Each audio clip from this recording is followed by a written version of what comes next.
That was without a doubt the single best live action video game movie I have ever seen in my life. What's up, everyone? My name is Cole, and welcome back to the channel. I'm a huge fucking fan of Mortal Kombat, as you can plainly see from the cosplay. And I just got done watching Mortal Kombat 2 in theaters. And yeah, it met every expectation I had and even exceeded them, which, to be fair, I didn't have the highest of expectations because while I did enjoy the 2021 film, it was definitely had room for improvement. Let's just say that. It had a lot of room for improvement. There's a lot of things I wish they didn't do. There's a lot of things they did well, a lot of things they did poorly. I think everything they did well is done better in this Mortal Kombat movie, and everything they did poorly is either non-existent or done significantly better in this movie. Now, for the first little bit of this video, I'm not going to go into spoilers for the sake of people who haven't seen the film and want to. But then I will be going into spoilers, but I'll give you a fair warning when I'm about to. Overall, I'm going to say this movie is probably a solid 9 out of 10 for me as a Mortal Kombat fan. As an overall film, it's probably like a 7.5, 8 out of 10, probably 8 out of 10 from just a film in general, just because there are some pacing issues and it's a Mortal Kombat movie. It's schlocky as hell, which it should be. But for overall really great cinema, this ain't it. But I'm glad it's not, because that's not what Mortal Kombat's supposed to be. I am a super fan of Mortal Kombat. I've cosplayed multiple characters now. Sub-Zero, Shao Kahn. I feel like Shao Kahn fits me a little better. But I've cosplayed characters. I've played the games since I was probably 5, 6 years old because my older brother would let me play them even though my dad told him not to. Props to US. Thanks for letting me play Mortal Kombat. And it's just been a huge part of my life. It's one of my favorite video game franchises of all time. It's absolutely my favorite fighting game franchise. So I had pretty high expectations going into the 2021 film. Those expectations were not met, but over time I realized that it is a fairly decent Mortal Kombat movie. It's a good start to a Mortal Kombat series. This second movie is everything I wanted from the first movie, and I'm glad I got it in the second movie where we can have my favorite villain, Shao Kahn. The comedy is better in this movie. The action is 10 times better. The fight scenes are so much better than they were in the first film. And the first film already had way better fight scenes than any of the older Mortal Kombat movies, so a step up from great is amazing. The gore is so good. So good. I'm not going to go into spoilers on anyone who dies or anything, at least not yet. We'll get to the spoiler section in a little bit. But the gore is what you expect from a Mortal Kombat movie. The last movie had a couple of moments like that.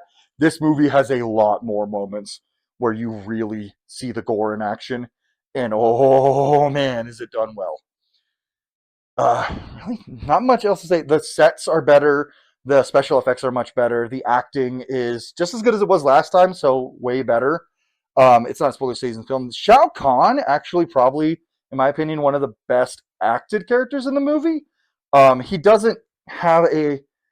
Well, that's the thing. I was going to say he doesn't have a lot to say, but he actually does. He talks quite a bit in this movie, and that could have been very risky depending on who was playing him. But Martin Ford knocks it out of the park. He is the perfect Shao Kahn. Far and away better than Brian Thompson back in the day. Honestly, I like him better than the game version of Shao Kahn that we've had in the last few games.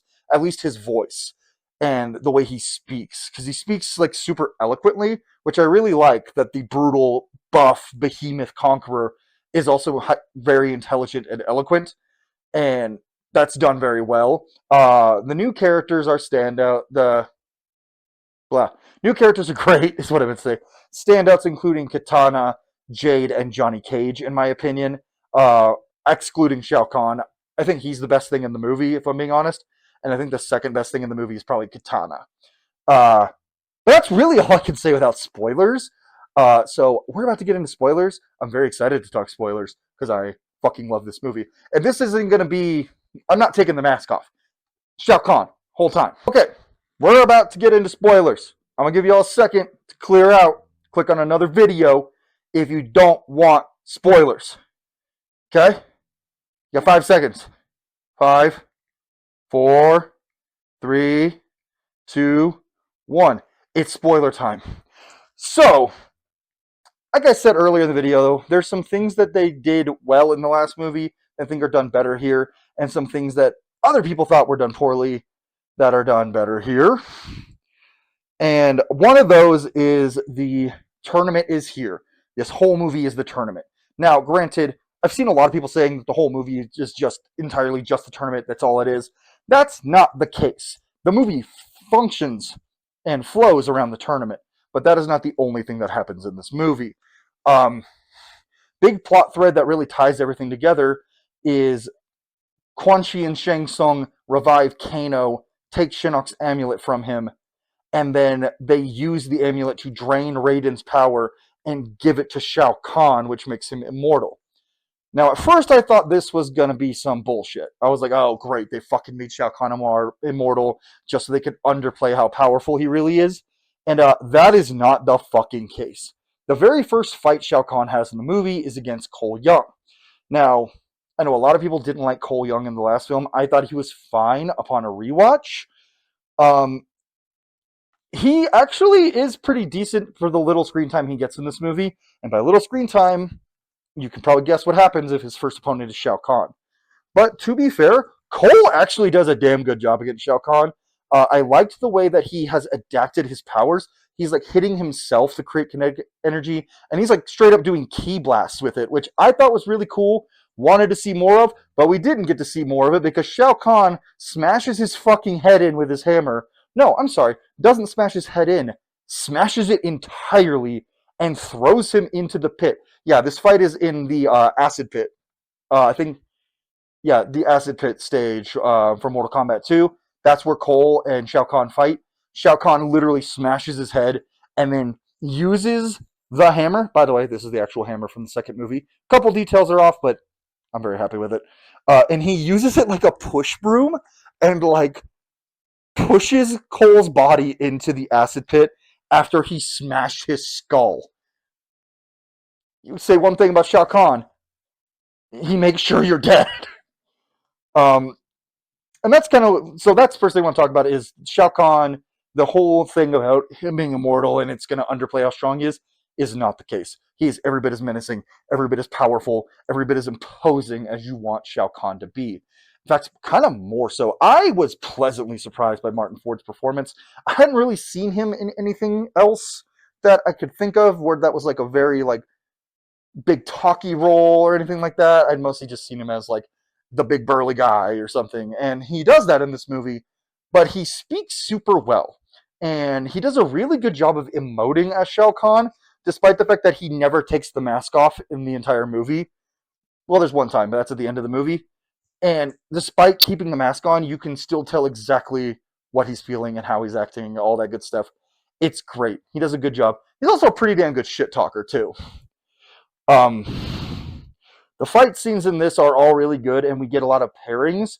And boy, there are a lot more deaths than I thought there would be. The very first death we actually see is not even Cole. It is Sindel. So there's a really great fight scene between Sonya and Sindel.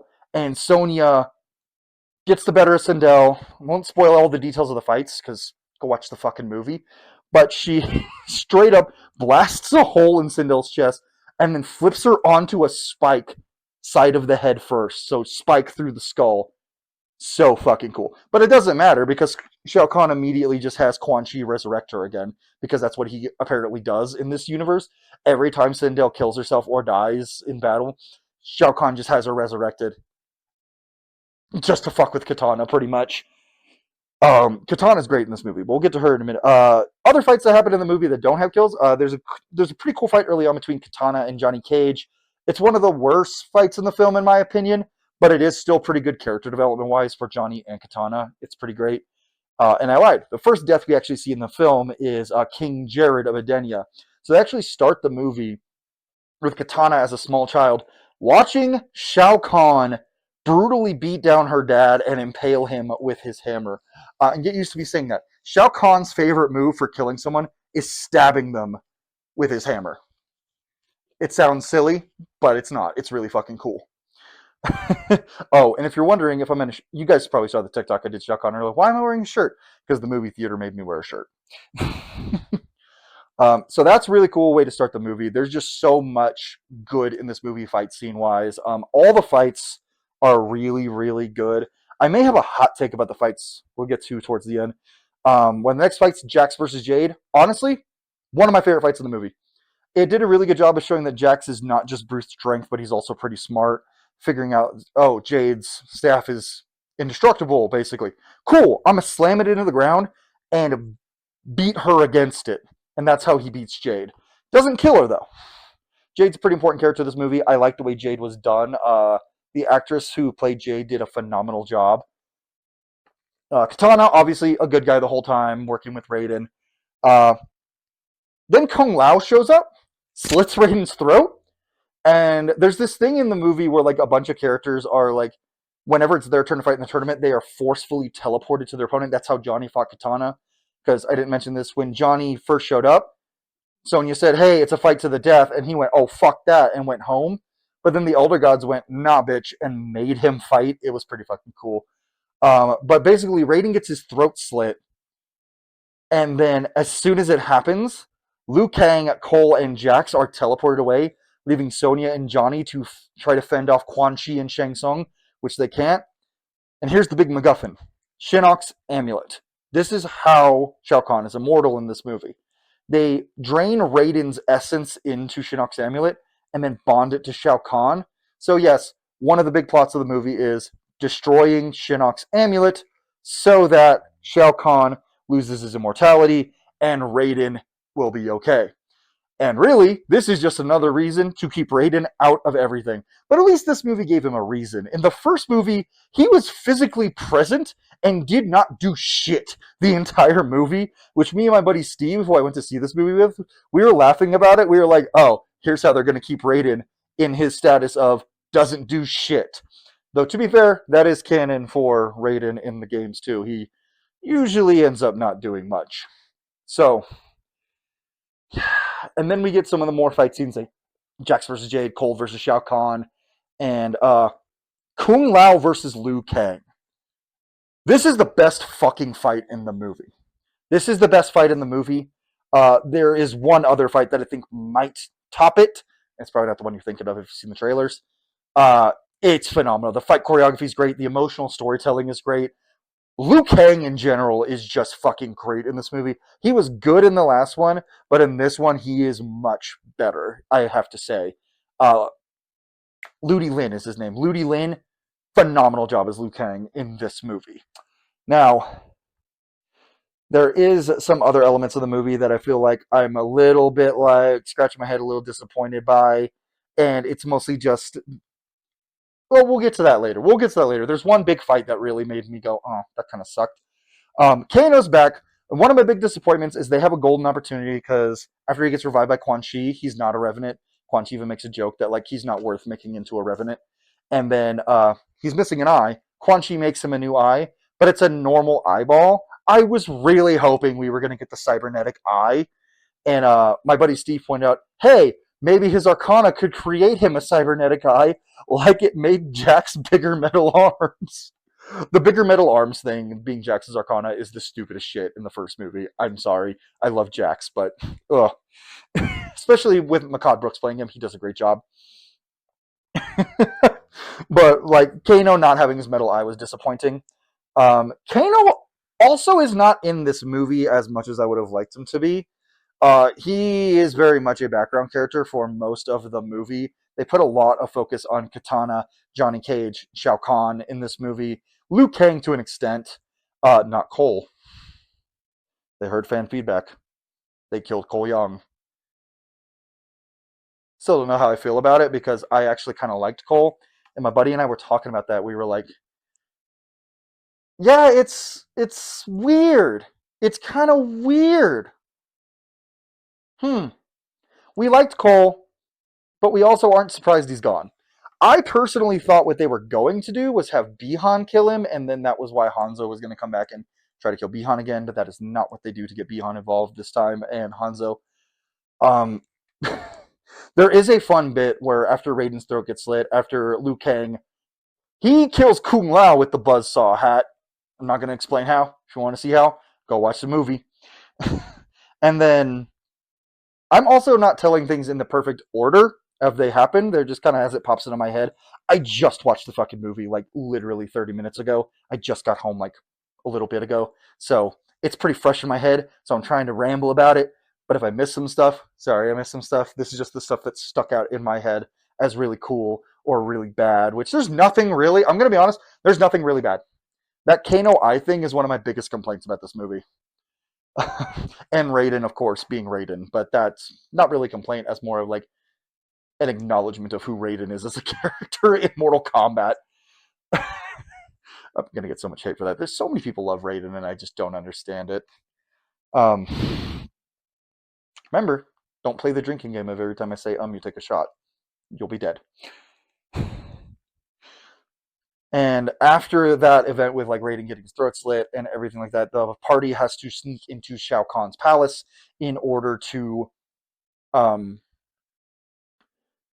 get the amulet. That's their plan. They're like, okay, Shao Kahn's immortal. We can't beat him. We need to destroy the amulet. And how they know this is Katana has been regularly coming and making visits to them and like giving them intel and stuff. And the first time she went, she got caught by Jade, but nothing happened. But this time she goes, she gets caught by Jade and Shao Kahn, and Jade turns her into Shao Kahn. What a bitch. So Shao Kahn makes Katana be chained up in the square as like an example, threatens to murder Sindel in front of her again, which part of me is like, I don't know why Katana cares at this point. I mean, she's been Shao Kahn's daughter for like 10,000 years, so he's probably done this to her numerous times, like beaten or killed her mom just to get her to do something. And at this point, it's like, why do you care? Like, she's dead.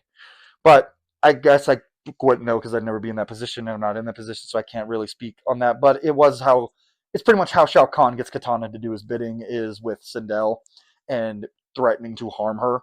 So Katana tells Shao Kahn where she went to Earthrealm, She doesn't know where they went. They go into the Tarkatan village because there's a tunnel that leads into Shao Kahn's palace. And I actually don't know if the Katana confessing to Shao Kahn scene happens before or after the Tarkatan scene. I can't remember exactly. I think it might happen after, now that I'm thinking about it, to lead up to another scene. But I don't know for sure. However, there is a scene. The next scene's pretty cool. It's the scene from the trailers where Baraka fights Johnny Cage. How it gets there is actually Liu Kang challenges Baraka and says, if I win, you show me to this tunnel. And Baraka goes, fuck you, no, and just walks away. And then Johnny Cage just starts shit-talking him so much that he gets pissed and then challenges Johnny. And it's actually pretty funny because Johnny's like, I can't fight this guy, I'll fucking die. He's like, I will lose. And both Jax and Sonya are like, I don't know how you're going to handle that. And Liu Kang does his mystical thing where he goes, Johnny will definitely die. But Johnny doesn't. Sonya gives him the weird advice of, you're an actor, be an actor. So he starts acting like how he acts in his movies. And it leads to him beating Baraka. And then Baraka becomes a fucking fanboy and is like, you're the best fighter I've ever seen. Please teach me how to fight. And Johnny's like, okay, cool. Johnny is the funniest thing in this movie. I know some people are going to say that Kano still is. I think Johnny was better. I think Johnny was funnier. That's just my personal opinion. But anyway, they sneak in. Baraka kills some guys. And then Shao Kahn tells Quan Chi, hey, give me Bihan. I need him. Which also, they pussed out. They don't call him Noob at all in this movie. They're so afraid of calling him Noob Saibot. I don't know why. It's definitely not Ed Boon that doesn't want it. I'm pretty sure Ed Boon probably wanted them to call him Noob Saibot, and Warner Brothers was like, you can't call him Noob. And he was like, no, please. But they don't call him Noob the whole movie. They call him Bihan, and even in the new version of the Mortal Kombat song, you know, the Mortal Kombat, they call him Bihan in that song, not Noob, and I find that fucking hilarious. I will not be calling him that. He's Noob Saibot. And so he gets him, and so you can probably guess where it's going to go from here. He's going to get involved in the fight. But Liu Kang, Jax, Sonya, and Johnny sneak into Shao Kahn's palace, which, side note, Kano's just been hanging out there this whole time. He's just been chilling. Don't know why Shao Kahn lets him just chill there, but he's just chilling there. Probably because he helped him get the amulet, I guess. They get there. Kano doesn't show up immediately. I'll get to that. But they get in there and they split up because, of course, they fucking split up, which was kind of pointless because literally like 3 minutes later, they all end up back in the same room. Because Liu Kang, the first place he looks is the throne room and goes, "Oh, look, there's Shinnok's amulet." And then Shao Kahn runs in and he's like, "Hey, what you doing? Thwarting my plans? Thwarting your plans? Thwarting my plans? Thwarting your plans? Are you? Yes. Well, I'm going to fucking kill you." And this is where the best fight in the movie happens, in my opinion. It's the fight between Liu Kang and Shao Kahn in Shao Kahn's palace. It's so fucking good. It's pretty short, but it's just really good. I'm not, like I said, I'm not going into details because I don't want to spoil that kind of shit. I'm just spoiling the plot. And then Sonya and Jack show up, and they literally just get jobbed. They get jobbed so hard. Sonya gets beat so bad that Jax has to step in, and I do actually like they show that Jax has been kind of winning every fight, and he's only had one fight, but he won his fight handily, but with pure brute strength. And they show that that's not going to be enough for Shao Kahn, because like Liu Kang was actually putting hands to Shao Kahn because he was faster and he was a better martial artist. Jax tries to brute force it, and Shao Kahn fucking kills him.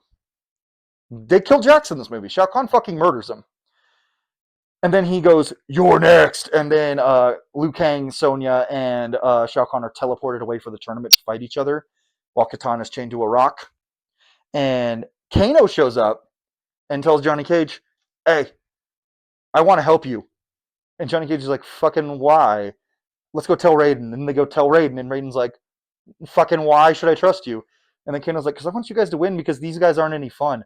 I like bit." He basically says, "I like cocaine. I like beer. I like whiskey. I like having sex with random women. And I don't think I can do that if Shao Kahn wins." Which is honestly a pretty realistic way to get Kano involved in the fight. And so they go to the Nether Realm and they find Raiden tells them they need a guide. They find Hanzo. And at first Hanzo's like, "I don't want to fight. Fuck you guys." And then Kano's like, "Hey, Bi-Han's alive." "Yeah, you didn't do your job." So then Scorpion's like, "I don't give a fuck about this amulet. I'm just going to go kill Bi-Han." And here's my hot take that might piss some people off. I think the Noob Saibot fight versus Scorpion is kind of underwhelming. They show all the best bits in the trailers, and I just don't think it has great choreography and it has some of the coolest single moments, but it gets bogged down by the narrative weight of the other fight versus the other Noob Saibot and Kano and Johnny trying to get the amulet from him. And I really think that they should have put more narrative focus on the Scorpion Noob fight than they did, kind of like what made the Sub-Zero Scorpion fights in the last movie work so well. But in this one, I would think it still would have been better. I get why Shao Kahn killed Cole, because they were like, "Oh, like we're killing the main character of the last movie with the big bad." But I still think it would have been narratively a little bit better if Noob had killed Cole, and then Hanzo goes to kill Noob so that he can get revenge again for him killing his family. But they didn't do that. It's still fine. It's still a good fight. There's not a bad fight in this movie. I don't think it's the worst fight in the movie. I honestly, for me personally, think the worst fight in the movie is Sonya versus Sindel, but that one has a really good fatality to finish. The Scorpion and Noob fight has a pretty lame end for their one-on-one fight. And then, of course, Jade ends up turning to the good guy side, and Shang Tsung tries to go assassinate Raiden. Jade, and a combination of Jade, Kano, and Scorpion are trying to destroy the amulet. And, of course, Johnny Cage gets his shadow magic, and he does a shadow kick, and it breaks the amulet, returning Raiden to full health and removing Shao Kahn's immortality. So Raiden one-shots Shang Tsung. He just does his little lightning fly. And he does have a kind of nice one-liner of Shang Tsung's like, "You should be dead." And he's like, "And you should be running." He hits him. And this whole time while this has been happening, while everything in the Netherrealm's been happening, we've been getting glimpses of Shao Kahn fighting Liu Kang and Sonya. And he's putting boots to ass to Sonya. But Liu Kang is actively like beating him for the most part at first. And then Liu Kang just all of a sudden starts losing. And then Shao Kahn fucking kills him. And then he turns into a fire ghost and teleports away, saying something about, "I must save Kung Lao," and then he teleports away, which is something he talked about earlier when he fought and killed Kung Lao earlier. And it was all set up. Sonya frees Katana. It was set up for Katana to be the one who beats Shao Kahn. She does end up being the one who beats Shao Kahn. It's a really, really cool fight. I know there's going to be some people who have problems with this, just like people had problems with it in MK11. But I'm looking at it like this: Shao Kahn went in there overconfident because he thought he was immortal. So he challenged Sonya and Liu Kang at the same time, beat them. And then when Katana turned on him, he was like, okay, I'm still immortal. I might be tired as fuck, but I'm mortal, so I can still win this. Loses his immortality mid-fight. He's tired as hell from fighting Liu Kang. We're not going to say Sonya, because Sonya didn't really do much in the fight against Shao Kahn. And then Katana kills him. And it's pretty good ending. It's pretty good. And then the movie ends with Kano having kidnapped Quan Chi. And then the whole group, Raiden, like, gathers everyone together. Katana, Jade, Johnny Cage, all of them. And he's like, we gotta go bring our friends back to life.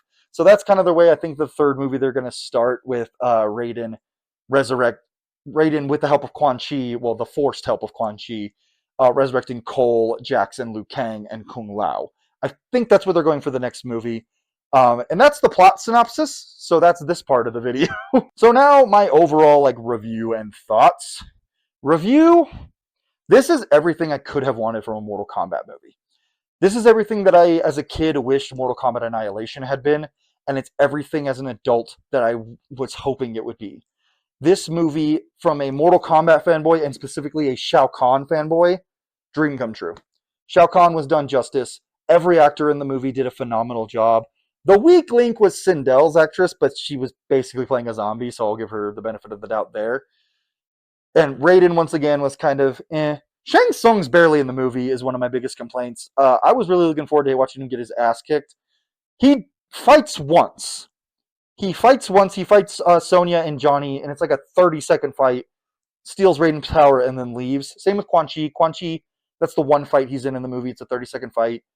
And then we never see Shang Tsung again in the movie until he has his talk with Jade, and she's like, oh, you should go assassinate Raiden while I go protect the amulet. She's obviously trying to trick him. And then Raiden does one electric fly, knocks Shang Tsung off a building, but we both know he's not dead.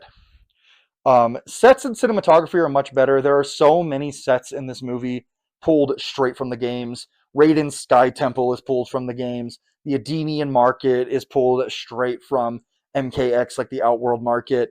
Oh my god, the portal room from MK2 and the acid pool room from MK2, they are done so well in this fucking movie. The spike pit is not done as well as I would have liked, but I mean, there's only so much you could do to incorporate the spikes in a movie. It was still good, but overall, I think like the inclusions of things from the movies or from the games, I should say, was a really well done in this movie. The special moves were all fantastic. The CGI there was a couple of shots where the CGI looked kind of and they mostly revolved around Noob Saibot. Because up until then, the movie had fantastic special effects, and like nothing really bad. But then pretty much the whole Scorpion versus Noob fight didn't look bad per se, but it looked way worse than the rest of the movie, in my opinion. That whole fight was just disappointing to me in general. I'm really glad that wasn't the thing I was looking forward to the most. I was looking forward to that fight, but I was mostly looking forward to everything involving Shao Kahn in this movie. I do worry that we're going a little bit too much the MK11, MKX route with like the Revenants, and I don't mind that in MKX. It was MK11 where it got weird with like the timeline bullshit. I really fucking hope Kronika never appears in any of these goddamn movies because holy fuck, I hate Kronika as a character. But the movie is definitely setting up for them to be going the MK4 route with Shinnok. But I personally hope they do more like a Mortal Kombat 3 route where Quan Chi somehow escapes, or Shang Tsung does it this time, and they bring Shao Kahn to life back at full power, just like what happens in the games in both MK9 and Mortal Kombat 3. But it's setting up for a NetherRealm excursion, which we already had one in this movie, but it's setting up that like the NetherRealm is going to be like the main focus of the next film. So I think we're going to get a lot of Quan Chi in the next film. And Shang Tsung is still a loose end, so I think we're going to get a lot of Shang Tsung, and we might even get some Shinnok. But my personal hope is that they actually kind of skip Shinnok because his amulet's been destroyed. and they go straight to the Deadly Alliance plotline so we can get Onaga. Because Onaga is the second coolest final boss Mortal Kombat has ever had, and he's been in 2 fucking games, and one of those games doesn't really count because it was Armageddon, and everyone was in that game. I'm a little bit salty that Mortal Kombat 1, the video game, set up Onaga so much just to pull the rug out from under us, but I'm not going to spoil that game if you haven't played it. Overall, as a huge Mortal Kombat fan, this movie was everything I wanted. There's a couple of things I was a little disappointed by, but those were nitpicks, like, and you heard them all, like Sindel being a nothing character, Kano not having his cybernetic eye, no introduction of any, like, new Earthrealm characters besides Johnny Cage, so we didn't get any of the Cyber Lin Kuei or Kuai Liang or Smoke or anything like that, which was a little, kind of bummed me out a little, but I'm sure we'll see it in the future. Yeah, I don't know. I don't know what we're going to see in the future of these movies. There is no way this is the end of these movies. I'm sure we're going to get a third one in the next few years. Like I said, I really hope for a Deadly Alliance plotline over an MK4 plotline, but we'll see what they do. They could go any way from here. They're kind of doing their own thing in a lot of ways, and I like it, and it makes me nervous at the same time, but also I don't think I should be nervous because I was nervous about this movie. And this movie is the best live-action video game adaptation I have ever seen in my life. There is no other live-action video game movie that is this good. And hell, most animated video game movies aren't this good. I'm going to be for real with you. As a Mortal Kombat fan, this movie is a 9.5 out of 10. I'm just being straight up. If you're a huge fan of Mortal Kombat, this is the movie for you. It is everything you could want in a live-action Mortal Kombat movie. But, like, there's just no question about it. It's just that good. So, go watch the movie. Go watch the movie. Go watch it. This movie needs to do well. Go watch it. Anyways, guys, that's going to do it for me today. I hope you enjoyed this video. I know it was mostly me rambling. Kind of a half-assed review, kind of a first impressions review and story synopsis. But if you enjoyed this video, leave a like down below. Subscribe if you haven't already. I know this isn't my usual like affair with like my video essays where like there's a whole lot of editing, but this is just a quick thrown together video for you guys. And I'm really excited for the future of these movies. I'm also very excited for the future of anything Mortal Kombat related. I know we're probably not getting another MK game for a couple years, but this makes me even more excited to get a new one. But anyways, guys, if you enjoyed the video, leave a like, subscribe, and I will see y'all in the next video.